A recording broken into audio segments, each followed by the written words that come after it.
What's up, D? So I sent you some messages yesterday. Obviously, I guess you know that. Today is Friday. Work today. I'm on my way there now. This has been a short week. They have me working 11 to 4, and I get an hour break. So 5-hour shift. I get a fucking hour lunch break. It's pretty nice. I go over to Walmart and grab something to eat and some other, do my shopping. And then I go over and tan, and then I go back to work. And if I could do this every day, I'd stay at this job forever. I have a couple other opportunities, however. I just interviewed with a chiropractor in Bedford who has like 3 other chiropractors, I guess, that work for him, and they're looking for a marketing director, which is pretty fucking cool. And we didn't talk money at all, so I really have no idea. I mean, it could be minimal amounts of cash, and it could be significant. By significant I mean like 60, 70,000 a year. I can't imagine a chiropractic firm paying more than that for a marketing director. But anyway,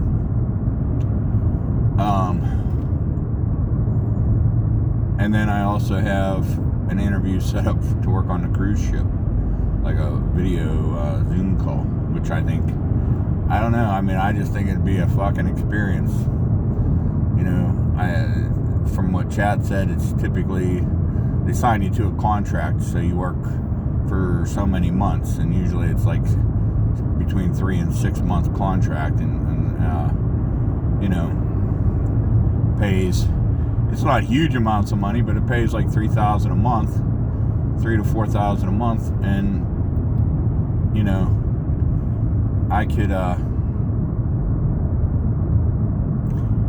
I could get rid of my apartment, put my stuff in storage, $100 a month for storage, and you don't need gas, you don't have to pay for electricity, you don't have to pay for rent, you know what I mean, food. So whatever you make, if after taxes you make $2,000 or $2,500 a month, you could put $10,000 to $15,000 away over 6 months. You know what I mean? And you won't even feel it. You could probably do that at home, making decent pay, but you're gonna struggle. You're gonna have to cut everything out. And on a cruise ship, you don't have to cut anything out because you don't have any expenses. You just live. I don't know how fun it would be, but I don't know. It could be incredibly fun. It could be very monotonous. I don't know. But and I don't have the job yet. I haven't even gotten an offer for it yet.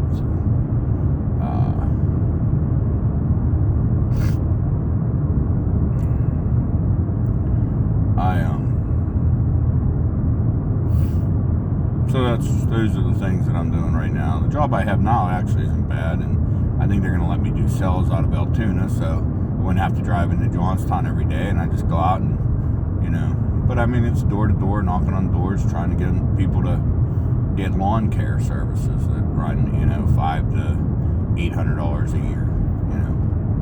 I don't know, but pays basically $800 a week. And I already have that job, so that $800 a week, 2 weeks a year or 2 weeks out of the month pays all my bills, even after taxes.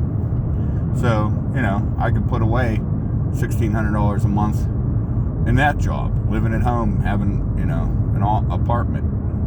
So, I don't know. I'm not sweating life right now. As far as relationships and stuff, I'm not I'm not trying to throw things in your face, so I'm not really going to talk about it, but the simple reality is I don't have a problem meeting women. Every day, anywhere I go, women smile at me, women say hi, walking through an aisle at Walmart, women say hi. It's not, you weren't anything special in terms of you wanting me. You weren't the only woman that's ever fucking wanted me. I don't like I have to tell you that. So, will I ever find anybody? Well, I don't know. Not everybody's like you, though, Danielle. See, you think that every woman out there needs men to talk to them, and needs men to smile at them, and needs to smile at men, and they see a man across the fucking park, has to go over, every woman has to go over and say hi. No, I'm sorry, honey, that's you. That's not most women. Most women don't do that. I never once caught Michelle, walking across the park, or come out of a building and caught Michelle talking to a man. Never fucking once. Not one time. And the truth is, I never caught Barbie doing it either. So, you are just insatiable in that sense. You need that attention. And I'm not saying that I'm any different. I think that's one of the reasons why I think we understand each other. I think we gave each other a lot more slack because we understand each other. But it's also, I think, like for me, see, women can tolerate that much better than men. Men, we are possessive. We just are. By nature. It is ours, It's our car, our house, our clothes, our woman. It's my woman. It's not the girl I date, it's my woman. You don't talk to my woman. My woman shouldn't be talking to other men. That's not a Robert Quinn thing. That's a man thing. And yeah, some of these men are broken. Some of these men are weak. Some of these men have been trained that, and so many men nowadays are raised in single, mother homes, and they're taught that, and they see mom every day with a new man, and they think that's just normal. Women just slut around and have a new man every month or every week or every day, and they see mommy texting and sending pictures and titties, and they think, oh, and that's normal. Women just do that. Well, then date, maybe you got yourself a 30-year-old that's like that. I don't know how much he's like that, though, because sure as hell was tracking your fucking phone, and you sure as hell were scared to death of being caught talking to me for 2 months, So, but not every woman is like that. Not every woman needs constant affirmation of how attractive she is. Not every woman needs to talk to men. Not every woman thinks, oh, it's just perfectly normal to talk to random men. And random men approach you, I don't think you really believe this, but not every woman believes random men approach just to be friendly, and talk about your doggy, Nobody gives a fuck about Rosie. Believe me when I tell you, they don't give a fuck. They're not trying to, learn how old your dog is and how long you've had it and where you got it from because they like your dog. Where you live or where you went to school because they find you fucking interesting. And they're just fascinated by your life story and want to hear it and then want to say, okay, well, have a good life. That's not why men talk to you, babe. Sorry. Hate to tell you. And not every woman engages in that or thinks that way. So when you say you can't find a woman who will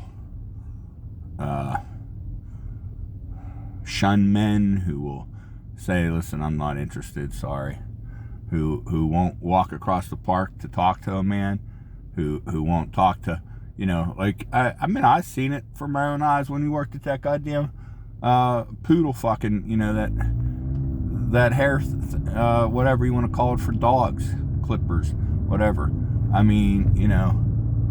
seen how I walked in there 2 different times, just random times, and you're at the counter with a man. And apparently, and it was 2 different fucking men. One day it was the owner's husband, and the next day it was one of the employees' boyfriends or husbands. You're standing there talking to him, flirting with him.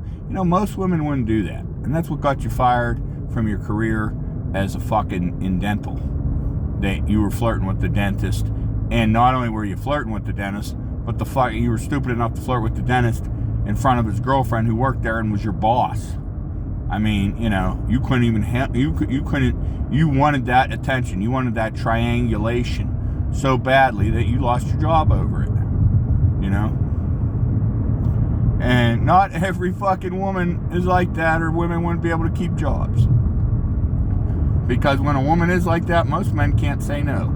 If she's half decent looking and she's willing to flirt and smile and make little jokes and you know, get up close and personal with men like you did at the fucking, you know, Goodwill with that fucking dude you worked with. You know, you're leaving on your way out and you go and stand behind the fucking desk with him and get up right beside him. And I still think you probably were getting him fucking milkshakes. I really seriously doubt you were fucking getting the manager fucking milkshakes. But either way, I saw it for my own eyes how you were hovering around them. Not every woman's like that, sweetheart. Hate to fucking tell you.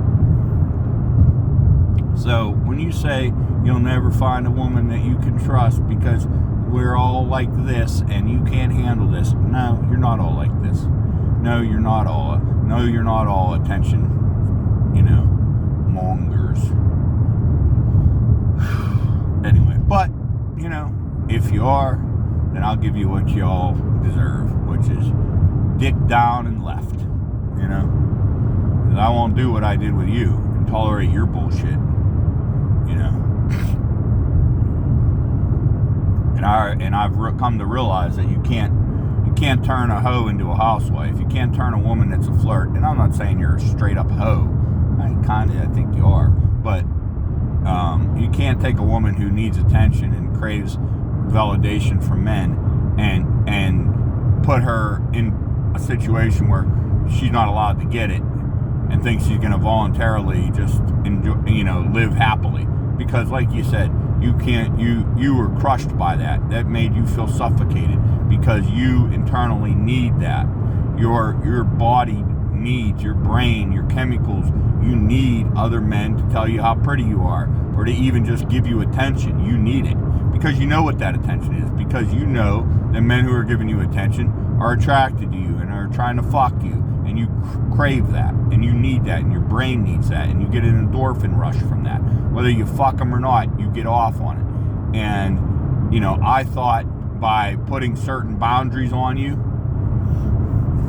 I could stop that and you would be okay with it. Maybe and I thought after she didn't have it for a while, she'd get, you know, it's like you pull alcohol from an alcoholic, it's going to be a real struggle for a while. But you know, after a while you think, okay, they're not going to be addicted anymore. They're not going to be bothered by it anymore.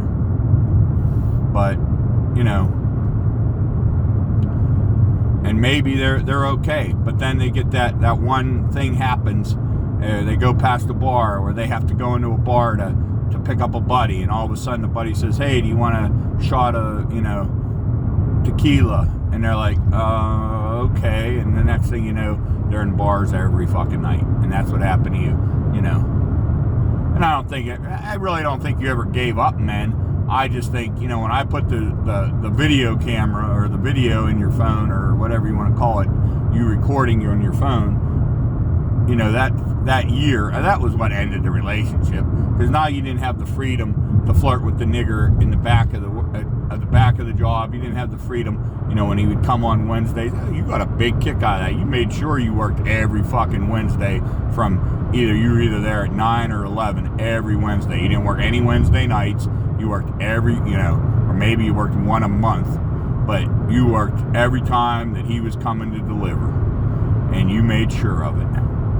And you didn't have to. Don't give me that bullshit. There were other days you could have worked or other shifts or whatever. You liked it because you wanted to see him. And that's why you know, and then you got into telling your whatever shit you were telling your cousin. And a lot of it didn't get captured, or I didn't hear it because you told her at some point along the lines not to text you because I look at your phone. That was hiding something fucking there. And then you started with your cousin, you know, that I came in the one day while he was there, and I heard her in the back telling him how, you know, I'm trying to milk you for your money or something, or I'm trying to take all your money. What money do you fucking have? You worked a shit job, sweetheart, and you had a couple, you know, $50,000. By 50 years old, if you're successful in life, $50,000 should be shit. You should have a couple $100,000 in a retirement IRA or a fucking 401k. You know, you're acting like your grandmother left you millions of dollars and I fucking fleeced it from you.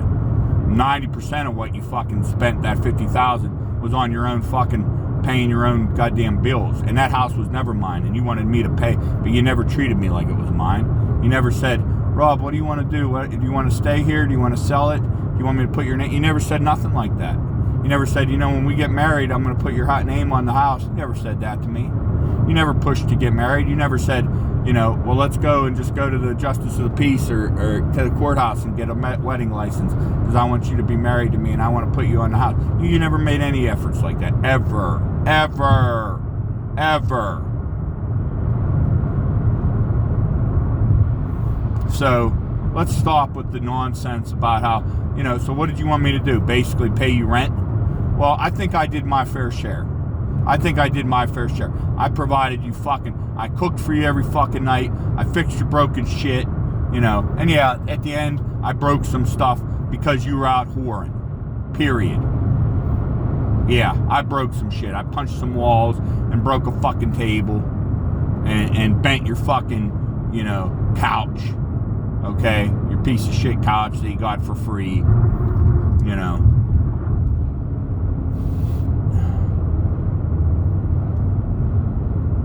And it got ruined by every animal you have because you can't keep any nice furniture because you got to have 6 fucking cats. And God forbid you fucking declaw them. You know, I had cats. They didn't scratch shit up. You know why? Because we declawed the motherfuckers. We had $2,000 fucking, actually it was probably more than that, but well, 25 years ago when we bought it, that was a lot of money for a couch. We had a $2,000 beautiful leather couch, real leather, not that pleather shit that flakes off. It was still nice. When she moved down to Florida, it was a beautiful couch still. I saw pictures of it. And why was it? Because, first of all, it was a really nice couch. And secondly, the cats that she had, 2 or 3 that we had, were all declawed. So they didn't scratch the shit out of it. You know, but you are, oh, we can't declaw animals. It's cruel, you know. Okay, well, then ruin all your shit. Ruin all your shit. And then the fucking cat hair everywhere. I mean, you know what I mean? Like, get the fuck out of here, damn. I mean, you went through every fucking week $5-10 worth of fucking rollers, lint rollers, to get the fucking cat hair off your shit. And you still, there's always still cat hair somewhere. Always. Big clumps of it under the couch, you know. But you wanted me to go get a job and bust my ass. And I think what part of why you wanted me to get a job is so you could be free. So I wouldn't be around the house, so you could fucking be off whenever running around. Now, you imagine what you'd have done this summer if I'd have been working all summer and you'd have been off all summer. You'd have been at that dude's house fucking 8 hours a day, just like you are now. You know, but because I was off, you had to skip off and come up with bullshit stories for where the fuck you're at, which really, you didn't even come up with stories. You came up with one story. I was dumpster diving, twice a day, dumpster diving for 2 hours at a time. Get the fuck out of here. I mean, seriously. Get